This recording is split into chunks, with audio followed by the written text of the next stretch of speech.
چند تا علامه مؤمن را امروز بیان کنم و چند دشمن مؤمن و چند چیز عقل مؤمن را بالا میبرد. این را خدمت شما عزیزان به دقایق خیلی مختصر بیان کنم. امیدوار هستم که رب العزت و الجلال توفیق عملش را به ما نصیب بگرداند. ایمان شاخه های زیاد دارد، علامه های زیاد دارد، اما این 5 تا مهمترش است. این 5 تا علامه اگر در وجود یک مؤمن هست، اگر یک مسلمان این 5 تا علامه را دارد، به معنای واقعی مؤمن هست. و اگر این 5 علامه در وجود ما نیست، اگرچه نماز میخوانیم بفهمیم مؤمن خوب نیستیم، اگرچه روزه میگیریم بفهمیم مؤمن خوب نیستیم، اگرچه زکات میدهیم بفهمیم مؤمن خوب نیستیم. کسی اگر میخواهد خود را فیلتر کند، ایمان خود را فیلتر کند و بشناسد که من مؤمن کامل هستم یا نیستم، این 5 علامه را در بدن خود جستجو کند. این 5 علامه را ببیند که آیا در سرزمین دلش وجود دارد یا ندارد. علامات المؤمن 5، علامه های مرد مؤمن راست، مرد مؤمن صادق، مرد مؤمنی که الله اون را مؤمن خطاب کرده و الله اون را مؤمن میداند و الله اون را به بنده مؤمن خودش قبول کرده. این 5 علامه را باید داشته باش. اولش چقدر قیمتی سی، اول علامش من خودم به این ارزیابی کردم، هنوز خودم به این برابر نیستم. الله رب العزت و الجلال این توفیق را به ما و شما نصیب بگردانه. کی علامه در بدن ما پیدا شد؟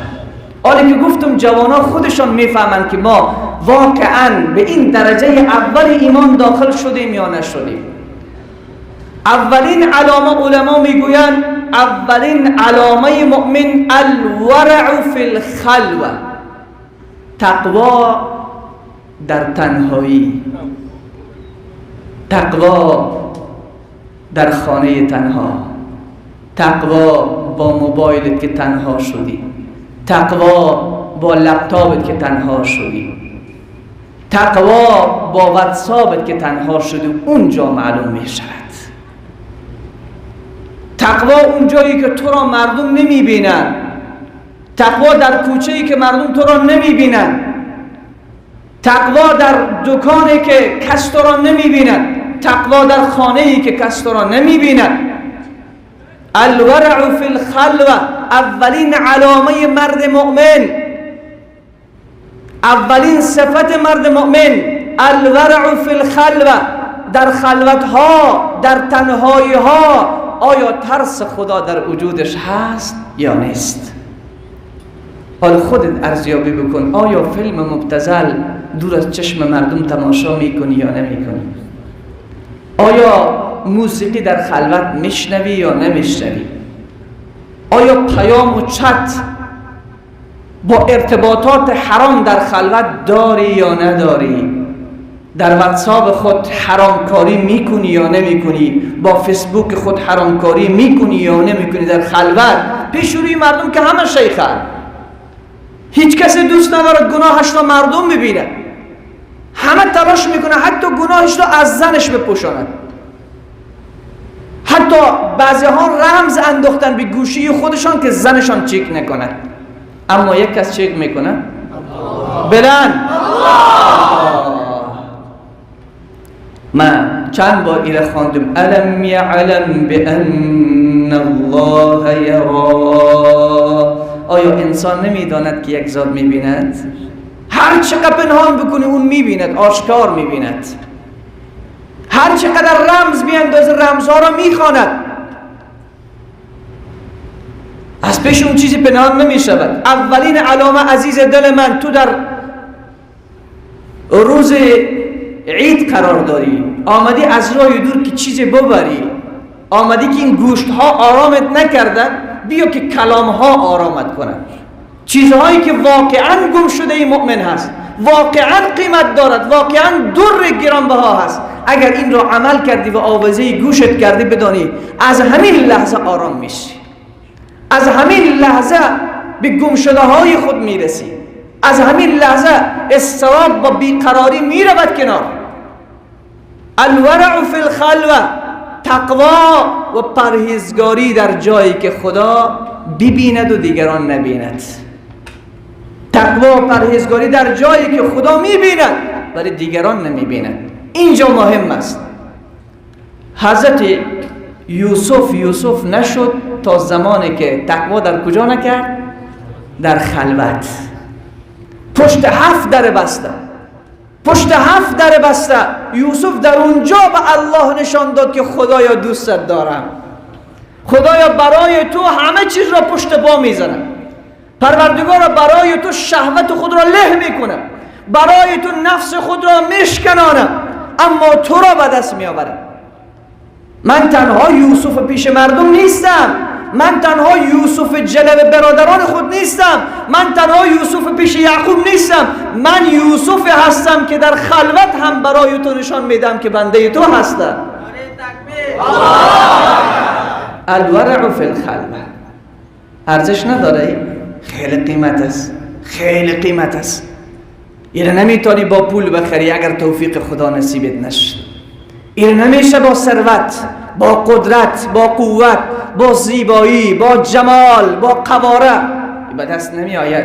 الورع فی الخلوه. خیلی ها بودن در خلوت شکست خوردن، خیلی ها بودن در خلوت نابود کردن خود را. مگر نشنیدین حدیثی که من گفتم روز قیامت مرد را می آورد که آنقدر حسنات انجام داده، آنقدر نیکی ها کرده به اندازه کوههای بلند، کوههای تهامه. رسول خدا صلی الله علیه و سلم می فرماید به اندازه کوههای سفید تهامه، کوههای خیلی بلند حسنات آورده، از هر نوع حسنات، نماز، روزه، زکات، حج، همه را جمع کرده آورده است.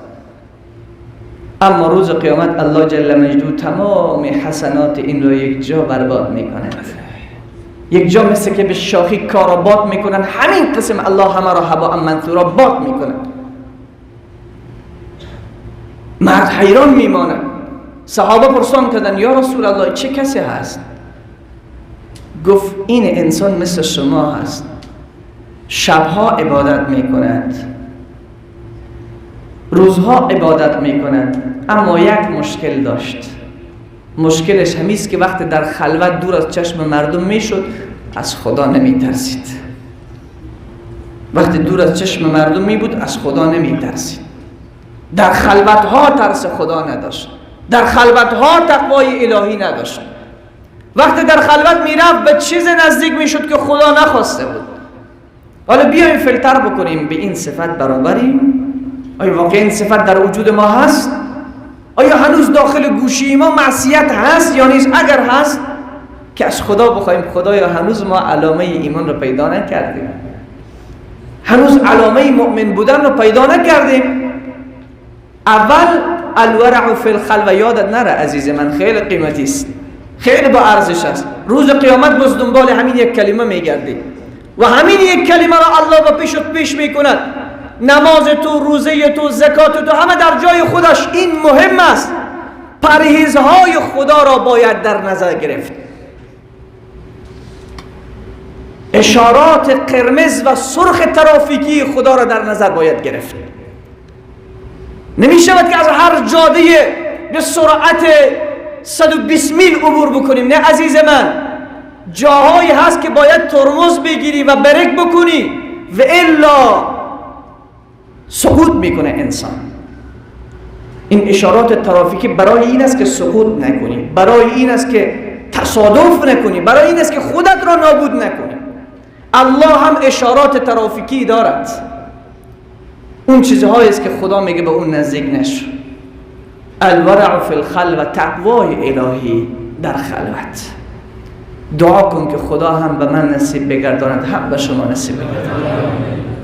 این واقعا وقتی ایره میشنویم عرق میشه امون آبروی ما در پیشانی ما که واقعا این رو نداریم. ما واقعا هنوز این در بدن ما زنده نشد. پروردگار این را در بدن ما زنده بگردان که ما از تو در خلوت بترسیم، در جایی که هیچ کسی نبیند. خدایا ترس تو در قلب ما نصیب بگردان. مثل همون داستان مرد بنی اسرائیل که از جایی رو عبور میکرد، از جایی میگذشت دید که یک تابلوی سر یک خانه زده شده، در اون نوشته است که اینجا زن زیبا صورتی هست، اون زن هم جلو در دروازه نشسته هست، بالا تابلو زده شده هر کسی که 100 درهم دارد میتواند با این زن صاحب جمال و صاحب حسن زنا بکند. نعوذ بالله. این مرد عابد است، اما گول شیطان خورد. همین که آمد دید که این نوشته است این تابلو این زن هم خیلی زیبا هست، چشمهایش خیره شد به حسن این زن. بسیار با سرعت برگشت تا چند روز تمام تلاش کرد تا این 100 درهم را به دست آورد. دوان آمد جلو این در استاده شد به زن، گفت این 100 درهم مال تو، بیا با من خلوت بکن، بیا با من خلوت بکن. هر دو رفتن داخل خانه، دروازه ها بسته شد، داخل خانه رفتن. پیش از این که شروع بکنن به این روسیایی، شروع بکنن به این بربادی، به این خاک بسری، یک بار زن دید که این مرد دستایش شروع کرد به لرزیدن، تمام وجودش میلرزد. چه شده؟ گفت کسی نیست، درها بسته است، پرده ها آویزان است، برای چی اینقدر ترس؟ از چی میترسی؟ این مرد گفت نمیبینی بیرون روشن است؟ زن گفت که آفتاب است. گفت نمیبینی که درختان میجنبند؟ گفت باد و شمال هست. این مرد گفت ای زن بدفطرت، تو نور آفتاب را میبینی، وزیدن باد را میبینی، اما نور خدا را نمیبینی. ترس خدا وجود مرا میلرزانه، هر چی تلاش میکنم کنترل بکنم نمیشود. خوف خدا وجود مرا گرفته. من این کار را نکرده بودم، اما شیطان گولم زد. الان خدا دل مرا بالا برد، بالا کش کرد. یادم آمد ترس خدا، یادم آمد محبت به الله، یادم آمد اون نجواهایی که در دلهای شب با الله میکردم. جوان فرق نمی کند عید است یا غیر عید، تقوا کار دارد. فرق نمی کند که در عید هستی یا بیرون عیدی، در جشنی یا در عروسی هستی، تقوای الهی هر جای کار دارد. یوسف قصر زلیخا هم فریبش نداد، در اوج نعمت ها فریب نخورد. جوان همه میگذرد، عید رفت تمام شد، عروسی تمام میشود، اما خدا یکایک از این لحظات زندگی و دقایق زندگی از ما تو میپرسه. دروازه را باز کرد و فریاد زد و این جوان بنی اسرائیلی گریه کرده به کوچه ها میدوید.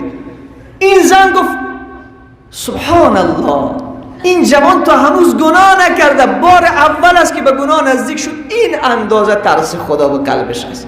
گفت من فاحشه‌ای که صدها بار روسیایی کردم، صدها بار به الله پشت کردم، من از خدا نترسم. خدا از من پرسان نمیکنه، من بنده الله نیستم. تنها باید صوفی ذکر خدا بکنن، تنها باید تبلیغی یاد خدا بکنن، تنها باید عالم دعوت دین بکنن. نه عزیز دل من، این مسئولیت کل موتو است. جوان عزیز، الورع فی الخلوه. این زن هم همه چیز را جمع کرد، تابلو را از سر خانه خود پایین کرد، شروع کرد به گریه و زاری و نماز و عبادت و طاعت و در جستجوی این مرد شد. کوچه به کوچه این مرد و این جوان را جستجو میکرد تا اینکه رسید به جای که آدرس خانه این جوان را برایش دادن. همین که رفت در خانه را زد، جوان گفت کیستی؟ گفت کسی هستم، کاری دارم. آمد دروازه را باز کرد، دید که همان دختر و همان زن یک بار چیغ زد، به زمین افتاد، جان به جان آفرید تحصیل کرد. الورع فی الخلوه، تقوای الهی در خلوت. عزیز دل من، پیش روی مردم که من گفتم بعضی ها خود را به ریش خود پنهان کردن، بعضی ها به عبا و لنگی خود را پنهان کردن، بعضی ها به حاجی بودن خود را پنهان کردن. نه، الورع فی الخلوه، اولین علامه ایمان و مؤمن بودن ترس خدا در خلوت، ترس خدا دور از چشم مردم. دو و صدقه فی الغله، وقت صدقه دادن که ناتوان باشی، وقت صدقه در راه الله بده که پول نداری، این مقدار ناچیز به دستت هست، همین را هم در راه خدا صدقه میدی، این دیگه شجاعت میخواهد. این اوج ایمان را نشان میدهد، اوج تقوا را نشان میدهد که آنقدر تو الله را دوست داری. اصحاب پیامبر صلی الله علیه و سلم در وقت ناداری خودشان همون چیزی که داشتن در راه الله میدادن. حتی انصار مدینه زنان خود را طلاق کردن، گفتن به برادران مهاجرین خود میدهیم این را. اوج تقوا و پرهیزگاریشان بود. زمین خود را نصف کردن، نان خود را نصف کردن. یک روز کسی به رسول صلی الله علیه و سلم یک عبای آورد، یک چپن پشمینه در هوای سرد زمستان. یک صحابی گفت یا رسول خدا امیر را به من نمیدی؟ در حالی که پیامبر سخت نیاز داشت، شدید نیاز داشت به این عبا. خود نبی علیه السلام چیزی در بدن مبارکشان نبود. پیامبر بدون توقف، بدون اینکه چیزی بگوید، بدون اینکه ناراحت بشود، عبا را از شانه خود کشید به سر شانه صحابه انداخت. صدقه دادن این علامه ایمانه. و علامت المؤمن خمس: الورع فی الخلوه و الصدقه فی الغله. در وقت تو نداری. اونایی که ثروت دارن که دادنشون کمال نیست، اونایی که $1,000,000 دارن، $1,000 اگر صدقه در راه خدا میده کمال نیست، دارن دیگر، ولی پیش خدا محسوب میشه، ولی اون صدقه هست. اما اگر اون مرد فقیری که 1,000 افغانی دارد 500 در راه خدا صدقه میده، این دیگه کمال ایمانش است، این کمال تقوا و پرهیزگاریش است.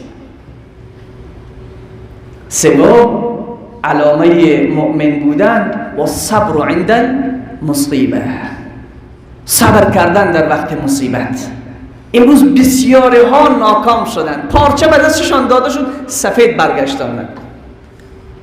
مسلمانیم الحمدلله، نماز میخونیم الحمدلله، اما اندک وقت خدا میخواد امتحانش بکنه، همین که میخواد امتحانش بکنه دیگر این بنده تبدیل شده. این بنده اون بنده سابق نیست، اون بنده ای که نماز میخوان نیست. آنقدر بی صبر شده، آنقدر شکوه از خدا، گلایه از خدا، سوی ظن به الله، گمان بد به خدا میکند که خدای غیر از من کس را ندیدی. عزیز دل من، صبر علامه ایمان است. یکی الصبر علی الطاعه، صبر بر طاعت. تو اینجا آمدی از راه دور تا عبادت الله را بکنی. بسیاری ها به سیاحت رفتن این طرف و آن طرف، روز عید است دیگر. بسیاری ها امروز حتی شاید یادشان هم نیاید که امروز جمعه هست، یادشان هم نباشد که فرض الله بر دوش من است، ولی یک بار خوب بگو الحمدلله که الله این را نصیب تو گردانید و تو را از راه دور کشانده، از سیاحت و از چکر و از مهمانی خانه دوستا تو را منع کرده، اینجا آمده، اینجا صبر میکنی در این گرمی هوا. این میگن صبر علی الطاعه و این علامه مؤمن بودن است، این علامه تقواست، این علامه پرهیزگاری است. یک بار بگو الله اکبر. ای با کمال نمیشه، ای با پول نمیشه، ای با توفیق الله ای توفیق را به تو داده. این صبر علی الطاعه میگه. اونایی که در دلهای شب، در همین شبهای کوتاه صبح وقت بلند میشه میان به سمت مسجد، فکر میکنی مفت است، آسان است؟ خیلی ها هستن خوابیدن، خیلی ها هستن. باور بکن فقیری که میاد به سمت مسجد، کفشکایی که در پایش است از اون تاج پادشاه و از خود پادشاه به پیشگاه خدا عزیزتر است. اون پادشاهی که نماز نمیخواند، اون پادشاهی که از خدا بریده هست، این مرد فقیری که فقط کفش‌های پاره پاره و تیکه تیکه دارد میآید به سمت مسجد، این کفش‌های این از اون پادشاه به مراتب به پیشگاه خدا عزیزتر است. چرا این کفش در پای یک مرد مؤمن است، به پای مؤمن است. این مؤمن آنقدر قیمت دارد، آنقدر ارزش دارد که آبرویش از مکه هم بالاتر است. پس الصبر علی الطاعه. یا اونهایی که روزه گرفتن در روز عرفه در دهه ذوالحجه و صبر کردن، به این طاعت تکلیف دیدن، صبر کردن، این از علامه ایمان است. یا صبر بر معصیت، گناه، لذت‌های زودگذر دنیا پیش رویت نمودار شده، رنگ پیدا کرده، کسی هم نبوده، زمینه هم مساعد است، پولش را هم داری. بعضی ها میگه من پولش را دارم، پولش من خوبه ها رو استفاده میکنم، زیباها رو استفاده میکنم. نه عزیز من، این پول امانت خدا است. از این پول الله روز قیامت میپرسد از کجا به دستش آوردی، کجا مصرفش کردی. اگر تو در اون لحظه که تواناییش داری، استعدادش داری، شهوتش داری، قوتش داری، ثروت و پولش را داری، اما در اونجا از خدا میترسی و نزدیکش نمیشوی، بدانی که علامه ایمان، علامه اوج ایمان در وجودت است. یک بار بگو الله اکبر. علامه اوج ایمان در وجودت هست. این صبر در معصیت میگه.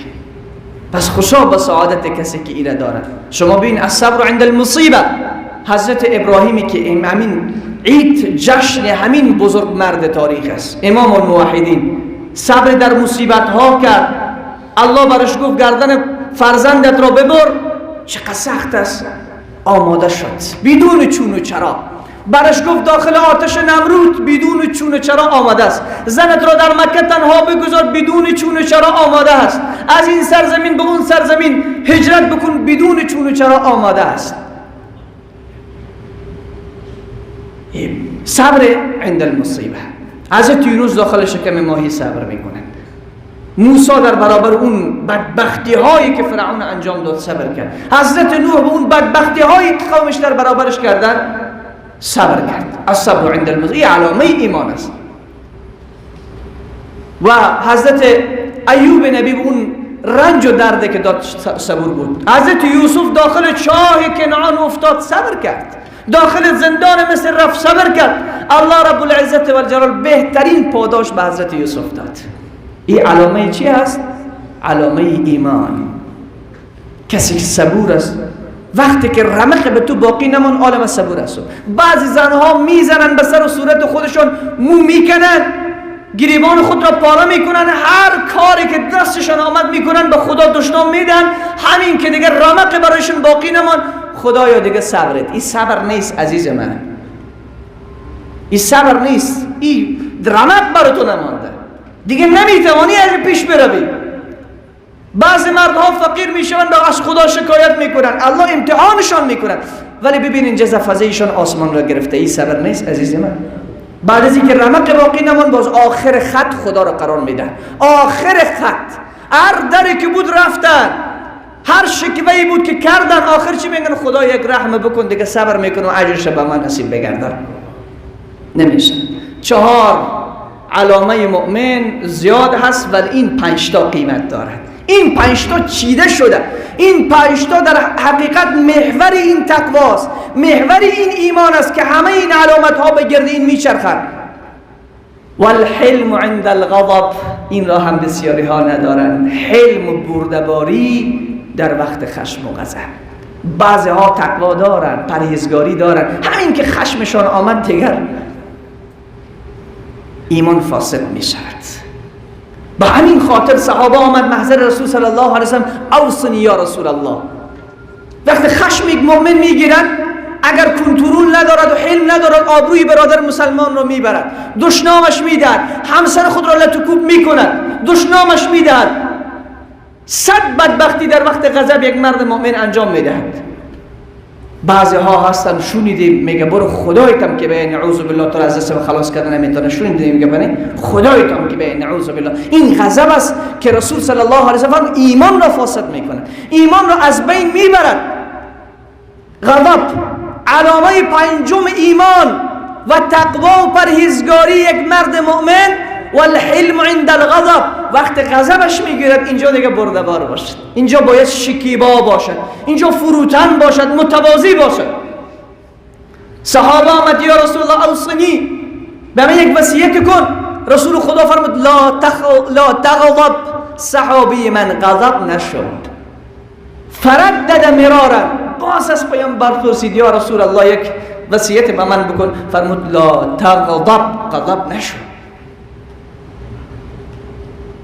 چقدر مهم است. جوان میگه که عالم خب بازو دارم، چطور مرا گپ زد، من گلونش میکنم. نه عزیز من، این گلون کندنه که شیرم میتانه، سگم میتانه، خوکم میتانه، گرگم میتانه. تو انسانی، تو اشرف مخلوقات هستی، تو بهترین نبی و امت هستی، تو پیرو محمد امین صلی الله علیه و سلم هستی.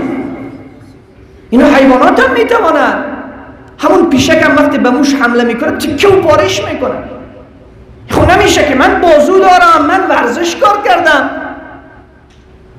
من بادی بلدرم. نه عزیز من، بادی بلدر تقوای خود را بگردان. خیلی بادی بلدرها بودن وقتی پیر شدن دیگه دستانشان میلرزید. وقتی اسرائیل آمدن پای و دست میزدن، هیچ کار از دستشان ساخته نبود. هرچه تو زوری به اندازه کوبلن نیستیم ما، هرچه من تو زوریم به اندازه شیر زور نیستیم، به اندازه فیل زور نیستیم. چرا الله میگه ولقد کرمنا بنی آدم، تاج کرامت به سر انسان گذاشته شد؟ چون تو باید انسانیت داشته باشی، باید آدمگری در وجود ما رشد بکنه. بعضی ها بدنش میگه دندانت که مشت خود میده میکنه. نه، این کمال نیست، این مردی نیست، نامردی است. این جوان مردی نیست، این نامردی است. اون زن بیچاره چی توان داره که تو برش میگی با مشت دندانت میده میکنه؟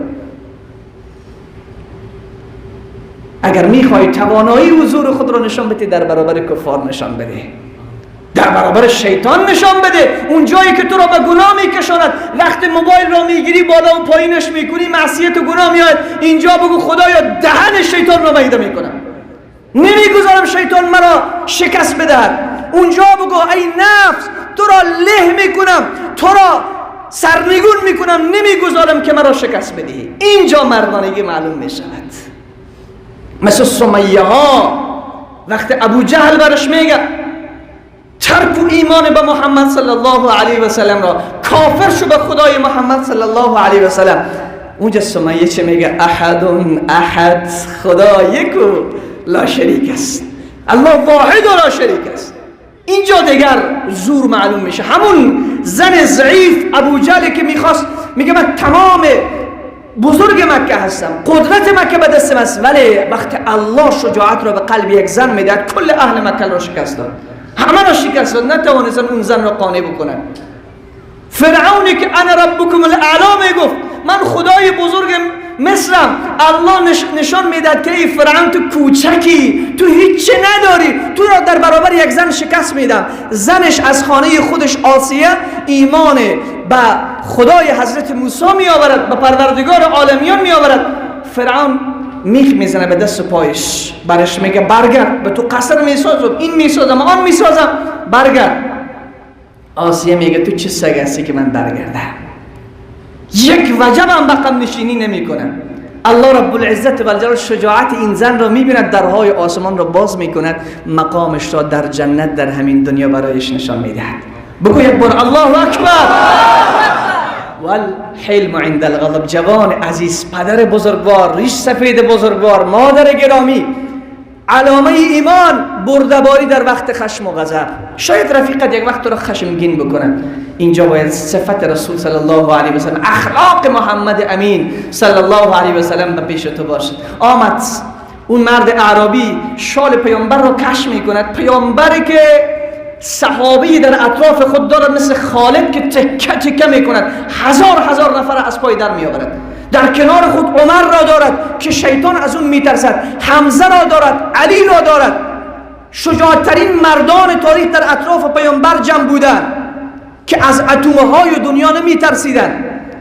مرد عربی میاد کش میکند شال رسول صلی الله علیه و سلم را، حتی رخ این شال به گردن رسول خدا نقش میبندد، گردن رسول خدا کش میشود به سر شانهش.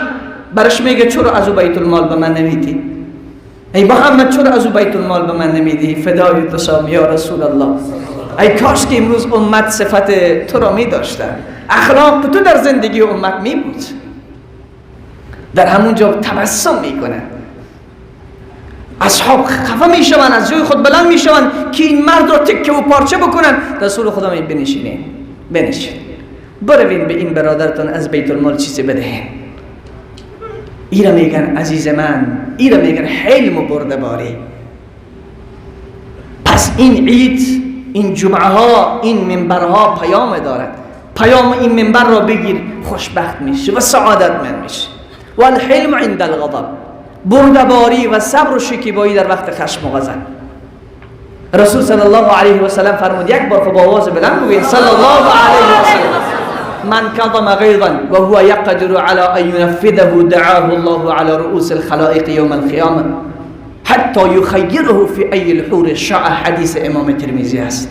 کسی که خشم غضب خود را فرو میبره در وقت قهرش، در وقت غضبش، یگان وقت محک زده میشی عزیز من، یگان وقت الله امتحانت میکنه. میبینی که همسر دیگر امروز لجام گسخته شده، سخنای عجیب و غریب از زبانش بیرون میشود، بدون امتحان میشه. رفیقت میبینی یک بد اخلاق شده، سخنای عجیب و غریب به تو زده شده. یه وقت میای کسی در گوشی موتر خود با موتر خود تصادف میزنه، گوشی موتر خودت. اینجا متوجه باش، اینجا متوجه باش که اینجا علامه ایمان میخواد ظاهر بشود. میخواد الله امتحانت بکنه که واقعا ادعای کردی، روز جمعه رفتی گریه کردی، روز جمعه رفتی به الله گفتی خدایا دیگر نمیکنم، الان که نمیشود. همون الان یک حدیثی می آید، رسول صلی الله علیه و سلم فرمود در آخر زمان گروهی می آیند لا یعبدون الله الا فی شهر رمضان، خدا را عبادت نمیکنن مگر در ماه مبارک رمضان. تقوای خدا داخل مسجد تنها خلاصه نکن، تقوای الهی را داخل مسجد خلاصه نکن، داخل ماه مبارک رمضان خلاصه نکن. این تقوا را ببر در بازار، در معاملات، در تجارت، در تمام کسب و کار. حتی یک جوانی که در میدان فوتبال است، اونجا هم این حلم و بردباری باید داشته باشد. یک وقتی برادرش فول میزند و پایش میخورد، اینجا باید متوجه باشد حلم و بردباری کار بگیرد. در هر جا عزیز دل من، والحلم عند الغضب، رسول صلی الله علیه و سلم فرمود علامه چهارم ایمان که یک انسان باید داشته باشد حلم عند الغضب است، یعنی بردباری و شکیبایی وقتی که خشم و غضبش میگیره. الله نصیب ما و شما بگرداند. و پنجم و صدق عند الخوف، در جای راست بگو که خوف باشد، خوف تلف باشد. در جای راست بگو. آسیه را فشار دادن گفت کافر شو، آسیه در همون جا میگفت اشهد ان لا اله الا الله. سمیه را گفت کافر شو، اشهد ان لا اله الا الله.